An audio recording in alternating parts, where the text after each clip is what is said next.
L'Europe dans notre quotidien, c'est maintenant dans Europeans. L'époque où le cinéma d'animation était dominé par Hollywood est révolue. Il existe aujourd'hui une vraie industrie européenne de production dynamique et inventive. Depuis 10 ans, Cartoon Movie en donne la mesure. Ce forum annuel organisé à Potsdam en Allemagne par l'Association européenne du film d'animation Cartoon veut établir des synergies entre producteurs, investisseurs et distributeurs au niveau européen. Et ça fonctionne. En 10 ans, 123 films ont été financés pour un budget de 800 millions d'euros, soit plus de 6,5 millions d'euros par film en moyenne, avec des pays en pointe comme la France surtout, une progression spectaculaire en tout cas par rapport à l'après-guerre. Produire est une chose, distribuer en est une autre. Là où les Américains dominent les Européens, c'est bien sur la distribution. Sur le vieux continent, les enjeux ne manquent pas et l'Union doit faire la force. C'est ce que vise Europa Distribution. Ce réseau européen de distributeurs indépendants compte une soixantaine de distributeurs de 18 pays. Son travail a été consacré cette année au forum Cartoon Movie. L'Europe a quand même une multiplicité de cultures et de langues et on a des histoires différentes aussi. Mais je pense qu'on va vers de plus en plus des stratégies européennes de distribution. C'est aussi pour ça qu'on a créé Europa Distribution, pour que les distributeurs, en tout cas, échangent beaucoup plus d'informations.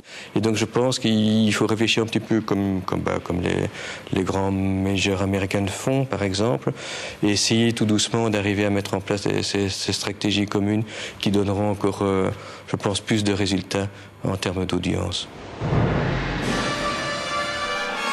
Produire un film d'animation peut prendre des années, 10 ans qu'on travaille à ce dessin animé allemand. Pour faciliter sa distribution, un nouvel élément est en train d'entrer en scène et il va changer la donne, c'est le cinéma numérique. Le Lyonnais Marc Bonny est à la fois distributeur et propriétaire de salles. Il s'est rendu, comme chaque année, à Potsdam. Disons que l'animation, c'est sans doute le secteur où la filière numérique est la plus évidente, puisque ça fait déjà longtemps que les techniques traditionnelles d'animation ont été supplantées par les techniques informatiques. Donc effectivement, sur ces films-là, on peut considérer qu'on perd de la qualité en revenant vers le 35 mm. Il y a quelque part une perte de qualité d'image. En 100 ans, le cinéma des Frères Lumière n'a presque pas changé d'une bobine. Maintenant, il faut compter avec tout ce que la technologie moderne recense, d'ordinateurs, de serveurs, de formats JPEG, de vidéoprojecteurs. Avec le cinéma Pathé-Vèze, la ville de Lyon vient de se doter du plus grand complexe de salles numériques en France, 8 salles sur 14 au total. Le cinéma de l'avenir est une source d'émerveillement inépuisable pour le directeur technique de ce complexe à la pointe. Je suppose. Vous avez cette image en salle 1, un écran de 200 mètres carrés, 20 mètres de base, 10 mètres de haut, et de voir cette image d'une telle clarté, et tout ça est possible grâce au numérique, ce qu'on ne pouvait pas faire avec le 35 mm.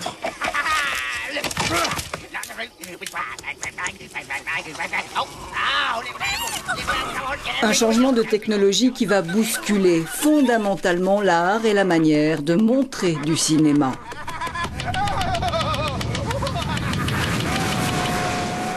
Joël Luren, directeur du Pathé-Vèze. Une fois qu'on a décidé de la programmation, on peut facilement changer le copie de salle, etc. Il n'y a plus à le faire physiquement. On a préchargé les différents serveurs et on peut décider de passer le film dans une après-midi dans la salle 2 et le soir dans la salle 6 sans qu'on ait manipulation de copie. Le deuxième avantage, c'est évidemment le maintien de la qualité pendant toute la durée de l'exploitation du film. Alors qu'avec le 35 mm, il y avait des micro-rayures, de la poussière, plein d'éléments, et la copie, à force de passer, avec la lumière du xénon, eh ben, elle s'abîme. Le numérique, non, c'est une constance dans la projection, et ça, je trouve que c'est fabuleux. Jeux vidéo, home cinéma, l'industrie cinématographique a besoin de vent frais pour rattraper son audience. La 3D est une belle occasion. Les nouvelles technologies peuvent lui donner de nouvelles perspectives. Fly Boys. Avec la projection numérique, les films en 3D comme le belge Fly Me to the Moon seront bien plus facilement diffusés sur le marché. Il y a une facilité maintenant de mise en œuvre de la projection relief qui est surtout valable, au moins pour commencer, dans l'animation. C'est ce que le spectateur sans doute viendra chercher en salle, une expérience qu'il ne trouve pas sur les autres supports de consommation d'images. Les grands studios américains font beaucoup d'annonces en ce moment dans ce sens-là.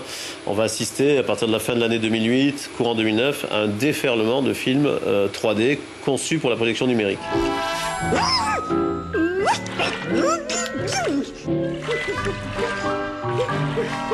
La transition sera plus facile pour les gros distributeurs que pour les petits exploitants de salles.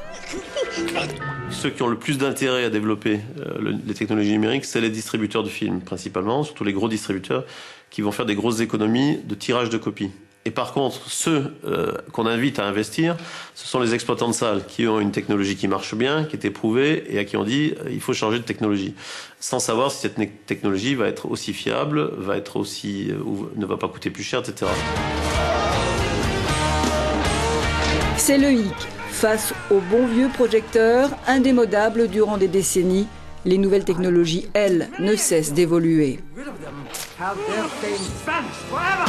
Comme là, on est passé dans un matériel vraiment cinéma, en dehors des circuits grand public, il y a quand même des normes qui ont été établies, en particulier des normes avec les grands studios américains. Donc je pense que ça nous protège. Au lieu d'être protégé pour 3 ou 4 ans, on doit l'être pour 8 ou 10. Mais au-delà, il y aura des évolutions et à un moment donné, ce sera plus adaptable. Mais je pense que les coûts iront aussi en diminuant des matériels. Donc après tout, pourquoi pas? Parce que si on y passe moins de temps à l'entretenir, qui dure moins longtemps, bah tant pis.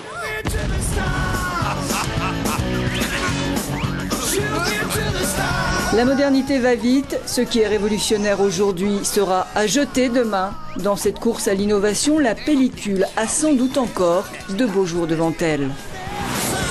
Le paradoxe, c'est que peut-être les films vont continuer à être mis sur pellicule 35 mm pour leur conservation et pas forcément pour autre chose. Et par contre, toute leur exploitation va se faire sur une base numérique. Le 35 mm, lui, il tiendra le coup face au changement de format, de matériel.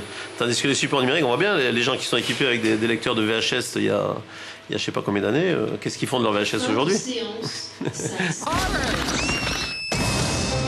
Comme pour Chasseurs de Dragons ici, le cinéma numérique est une aubaine pour une meilleure diffusion des films d'animation en Europe. Mais pas que pour eux, la mutation ne fait que commencer.